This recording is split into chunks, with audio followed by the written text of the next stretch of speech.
No school in France or Holland, Belgium or Italy, Germany or Burma, China or the Philippines, and no food or water or medicine or clothing, no place to get warm and no place to sleep.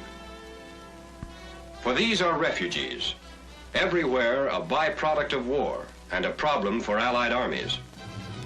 As uncontrolled civilians, they inevitably interfere with our military operations. Therefore, it is an imperative necessity that they be controlled.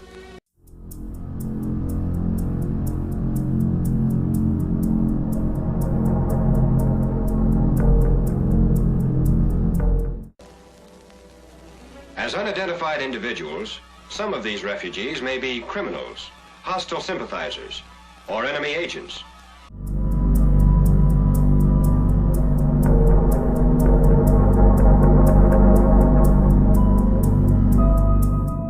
By spreading rumors, misleading information, or false orders, they can create panic and cause whole peoples to flee blindly into the streets and the open roads, even before their homes have been touched.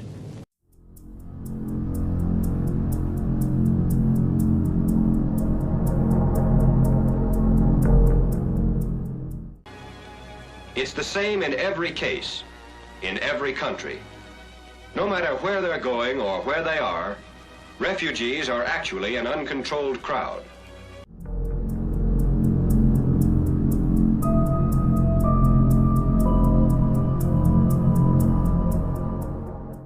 They are ever a potential mob, a possible threat to law and order, and to the security of our troops and equipment in the area. Refugees without discipline endanger their own health, and also the health of our troops.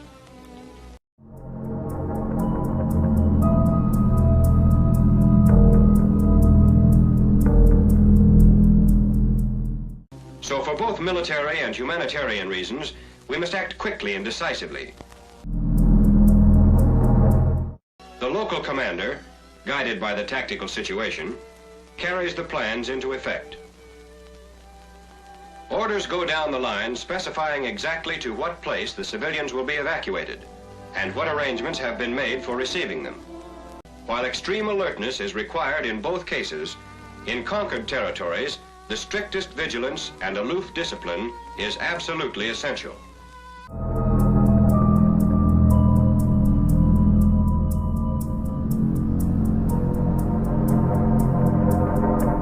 Direct the evacuees to the evacuation center, a large, convenient gathering place, which may be any suitable location in town, an abandoned factory, group of houses, or school, just as long as it's away from the main lines of communication.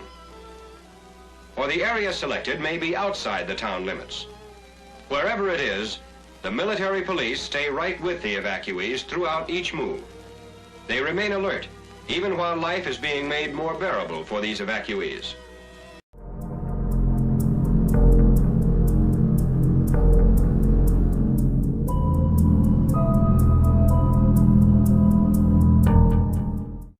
While the MPs control the physical circulation, the military government officer enlists the help of the local authority in the actual operation of the evacuation center.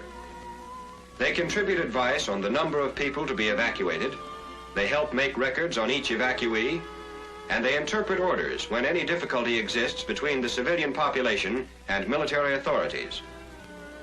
As soon as the evacuees have been organized to some degree, they are called in to complete their identification papers. Registration and identification of each person to be evacuated is vitally necessary for the successful control of circulation.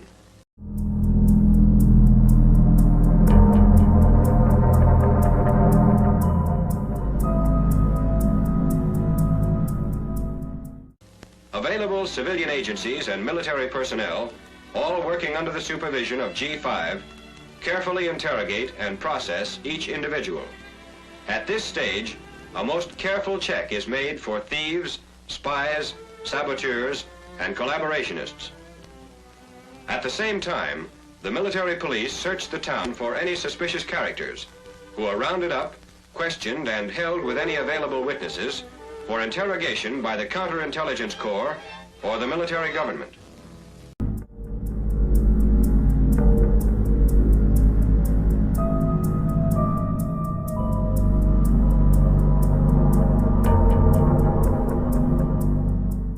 As there are usually a great many collaborationists to be dealt with, a large building may be set aside for their detention.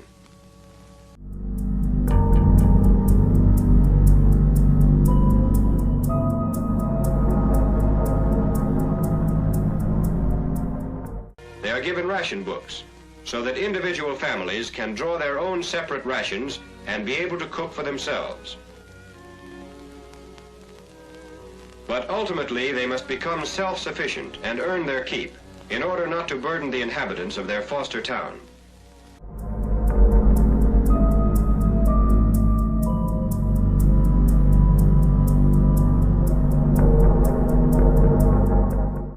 And the duration of that stay may be a week or a month or even a year. But as soon as it's possible for them to return to their homes, their repatriation will take place. This movement, too, will be thoroughly supervised.